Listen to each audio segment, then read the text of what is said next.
Harkarroon akkasii sun shanee maal beekti lammaa magarsaa tokkonaayi. Godina Boorana Bahaatti hidhattoonni ABO shanee waamicha mootummaa fi uummataa fudhatan karaa nagaan galan መንግስት የሚያሰማራቸው እንደገና ደግሞ መንግስት የሚያታልላቸው የሚያባብላቸው ሰዎች አሉ ማለት ነው። ስለዚህ በየጊዜው የተንጠባጠቡ አላማቸውን የረሱ ሰዎች ጋር እየተገናኘ ያክብያቱም በከመራ ከሰባየ ቱረ አሜጊ ያምቼ ካራ ነጋ ኹርን خلت ገርገራት እንጎደም አለ ማን ተንጅሩ ባየ ፎየደን ሰርጀራ Waraanni bilisummaa Oromoo kaaba Oromiyaa godina Walloo aanaa Harxummaa Fursee fi lixa Oromiyaa godina Wallagga Bahaa keessatti aleellaa cimaa loltoota faashistii Abiiratti fudhachuu yoo ibsu bilchiginnaan ammoo hidhattoonni wobbo 61 waamicha taasifameen galaniiru jedhe. Kunutuu kanaan jiru loltoonni sirnichaa bilchiginnaa ganuun gara waraana bilisummaa Oromootti harka kennataa jiraachuu ammoo wobboon ifoomse.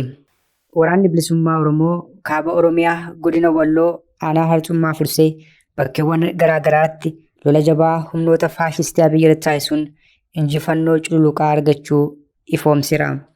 Maddeen waraana bilisummaa Oromoo akka ibsanitti gootichi woboon zooniin kaabaa gaafa 28 bara 2025 aanaa Harxummaa Fursee bakka addaa Abbayyoo jedhamuu fi Wadaddarii Siidaa jedhamutti lola jabaa geggeessuun waraana bilchiginnaa hedduu battinatti ajjeesuun kaan ammoo madeessuun injifannoo argachuu ifoomseera. Waraanni bilisummaa Oromoo zoonii lixaas lixa Oromiyaa godina Wallagga Bahaa aanaa Saasiggaa ganda gabaa Sanbataatti lola jabaa waraana faashistii Abiirratti geggeesseera. Waraanni bilisummaa Oromoo lola kanaan konkolaataa waraanaa 3F jedhamtuu fi loltoota PP qondaalota sirnichaa dabalaa turan daaraa botoroo taasiseera. Bilchiginnaan ammoo diraamaa maqaa waraana bilisummaa Oromootiin dalagaa ture ammas itti fufee jira. Waliigaltee hooggansa waraana bilisummaa Oromoo faana godheen humni bal'aan galee jira. Guyyaa guyyaattis galaa jira. Kanaaf kabajaa fi ulfina olaanaa qaba. Ammas kabajamaa caffee kana fuulduratti gareedhaan haa ta'u nama dhuunfaadhaan haa ta'u mootummaan naannoo keenyaa kabajamaa caffee kana fuulduratti kabaja olaanaadhaan waamicha dhiyeessuuf hin barbaada. Lubbuun nama tokkoo guyyaa tokko akka badu hin barbaadu. Karaa nagaattiin galee namni jireenya nagaa akka gaggeeffatu barbaada. Isa kanaaf mootummaan naannoo keenyaa akka irra deddeebi'ee kaase mootummaan federaalaa akka irra deddeebi'ee kaase kiiloomeetira 99 dhibba keessaa yoo deemuun barbaachise deemnee karaa nagaatti simachuudhaaf mootummaan keenya qophaa'aadha. Oduu keenya biraatiin godina Boorana Bahaatti hidhattoonni ABO shanee waamicha mootummaa fi uummataa fudhatan karaa nagaan galan godinichatti tumsa qaamolee nageenyaa fi uummataan nageenyi fooyya'aa jiraachuu bulchiinsi godina Boorana Bahaa beeksise. Ufaa tokko jira shimallis waan jettan suni shanee ilkaan isaa 48 beekta. Harkarroon akkasii suni shanee maal beekti lammaa magarsaa tokkonaayi. Yaaboo kun gaafa haati isaa sahan dhuurte iyyuu sobaa sahan dhuuran fakkaata. Lammaa magarsaa san nu hoogganabbo. Nu warra lammaa magarsaa iyyuu gara qabsootti fide yaaboon beektu. Warri har'a asitti qawwee hidhachuu dhufe isa kadeessa beeki. Dhakaa darbachaa ture warra akka shimallis warra akka lammaayyuu gara fuulduraatti gabrummaan akka sabaatti qabnurraa gabrummaa akka dhuunfaatti Tigiree jalatti cafaqamanii bulan keessaa iyyuu nuuf ba'a. Akkasuma miti. Dargaggeessicha inni har'a hidhate suni lammaan maal isa hooggan. Soba akkasii jechuudha. Biyya butuchanii biyya bututte immoo mana jala naannaniitu tokko immoo jira booyyeen arrabni isaa furdaa tokko Abiyyi jettan booyyee arraba furdaa. Hojiinsa waa hundisaa ilma Mangistuu Hayilamaariyaam waan isa dhashee badinatti fakkaata. Silaaftuu hundeen qabu, sanyiin qabu, abbaan isaan beekamu nama akkasiiti namni kun. Miidiyaaleen sirnichaa kanneen akka OBN walharkaa fuudhuudhaan kibba Oromiyaa godina Booranaa Bahaatii miseensonni woboo 61 karaa nagaa galan jechuun dhaadheessaa jiru. Biltiginnaan kana dura caasaa gaachana sirnaa jedhamu ijaaruun guutummaan guututti woboo fakkaatanii akka socho'an leenjisuun bosonatti galchuu miidiyaaleen idil addunyaa Reuters jedhamu saaxilee ture. Gorsaa olaanaan ajajaa ABO obbo Jireenyaa Guddataa ammoo baatii tokko dura diraamaa wal fakkaataa loltoota maqaa woboo himatan godina Horroo Guduruu Wallaggaatii mootummaatti galan jedhu irratti yaada BBCf kennaniin nuyi isaan hin beeknu mootummaan warruma ofii bobbaasee fi rakkoo naamusaan hir'ifaman galfataa jira jedhanii turan. መንግስት የሚያሰማራቸው እንደገና ደግሞ መንግስት የሚያታልላቸው የሚያባብላቸው ሰዎች አሉ ማለት ነው። ስለዚህ በየጊዜው የተንጠባጠቡ አላማቸውን የረሱ ሰዎች ጋር እየተገናኘ በዲሲፕሊን ጉድለት ምክንያት ከድርጅቱ የወጡ ሰዎች ጋር እየተገናኘ የኦሮሞ ነጻነት ሰራዊትን ወደ ሰላማዊ መንገድ መልሻለሁ የሚል ፕሮፓጋንዳ ያው ካሁን በፊትም ሲሰራ ነበር፣ አሁንም የቀጠለ ነው። ስለዚህ የኦሮሞ ነጻነት ሰራዊት ዛሬም አላማው ታማኝ ሆኖ ለግቡ ታማኝ ሆኖ ለኦሮሞ ነጻነት ትግል ግብ እየሰራ እንዳለ ነው የምናውቀው።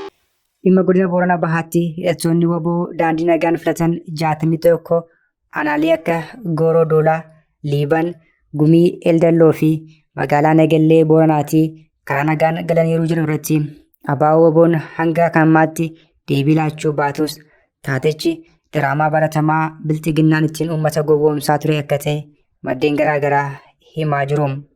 Waraanni bilisummaa Oromoo dantaa fi fedhii hawaasa isaa kabachiisuuf wareegamatti jiru waamicha sirna uummata fixaa jiru biltiginnaan galuu akka hin dandeenyes ifatti beekamaadha. Kunutuu kanaan jiru loltoonni faashistii Abiyyi biltiginnaa ganuudhaan waraana bilisummaa Oromootti harka kennachaa jiru jedhame.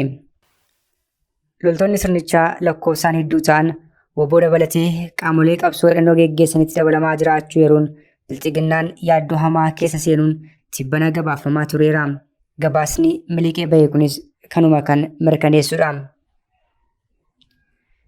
Giddugaleessa Oromiyaa godina Shawaa Kaabaa aanaa hidhabuu abootee keessaa hidhattoonni raayyaa ittisaa Impaareettii 3 hidhannoo guutuun wobootti harka kennataniiru. Miseensonni raayyaa ittisaa Impaareettii kun gaafa 25 bara 2025 mooraa waraanaa sirnichaa keessaa miliquun qawwee AKM 3 hidhannoo 3 boombii fi rasaasota AKM hedduu mooraa diinaatii baasanii dhufuun waraana bilisummaa Oromootti galii taasisaniiru.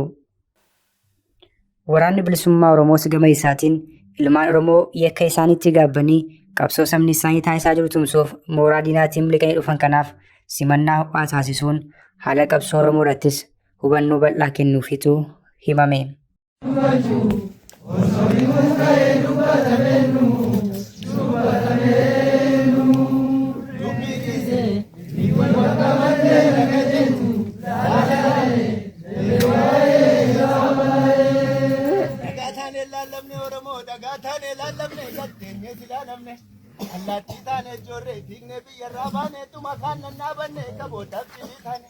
Kabootaan taane sabiddoon irraan namne rabbi moo namatti dhee furmaata saayyuu dhabne itti furmaata saayyuu dhabne. Nyaata kaana nyaata mataa kootu na nyaata teenyu na daddalaata ilkaan kootu na seeqa teenyu tan kolfalaata garaa kootu na iyyaa maalle nyaachisuuf laata ija koon na rifata maaluman argaa laata anatu wallaallatee qaama kootu natti hime waliin nu baranaa jaallan koomee kadhume lammiin koomee kadhume. Oromoo kammataan koona nyaatu shurrubbaatan na addeetti irrattan sirbuuf ka'e miila kootu na xiqqaa biyyaan ishii ga'uun naqee hudduu kootu na rommaatu washiin taa'e ija koon na rifata hiddituu akka soon taaloltuu akka kanniisaa jaala koo dhufaaraa ta kibbarraa dhufaalaa ta kaabarraa dhufaalaa ta'e.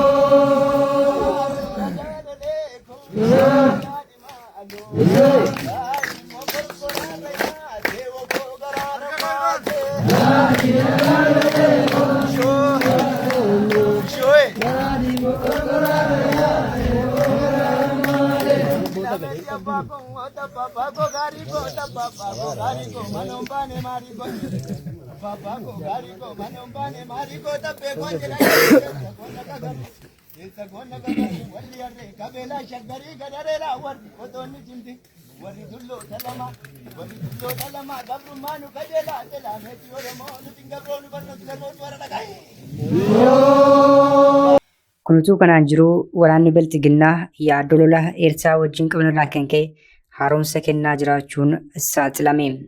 Bilxiginnaan loltoota buleeyyii fi haarawaa wal keessa makuun leenjii haaromsaa kennaafii kan jiru yoo ta'u, kunis Eertiraa lola jechuun akka ta'e maddeen keessoo saaxilaniiru.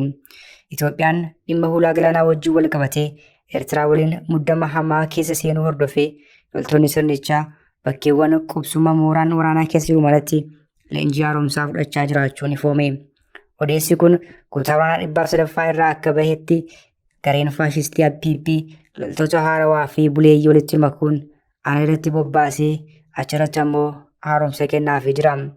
Kutaan waraanaa kun yeroo ammaa godina Qeellam Wallaggaa aanaalee akka aanaa Anfilloo magaalaa Muggii irra kan jiran yoo ta'u, guyyaa hunda idileeffatanii haaromsa waraanaa lolaan dhaabbataa fi amala loltoota Eertiraa akkasumas haala lafa gammoojjii Eertiraa irratti barnoonni kennamaafii akka jiru waraanni PP tokko himeera.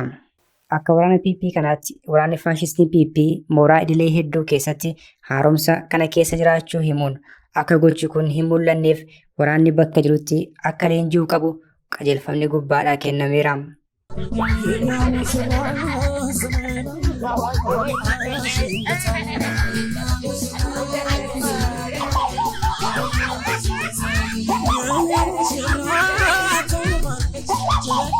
Pireezidaantiin Eertiraa Isaayyaas Afwerqii yaada isaa hin jijjiiratu yoo ta'e, akkasumas karaa nagaatiin dhimma hulaa galaanaa Abiy Ahmad gaafate tolaan hin deebisu yoo ta'e, loltoonni raayyaa ittisaa impaayiratii tokkollee osoo hin hafin galasitti deemuuf qophiitti jiraachuus eere.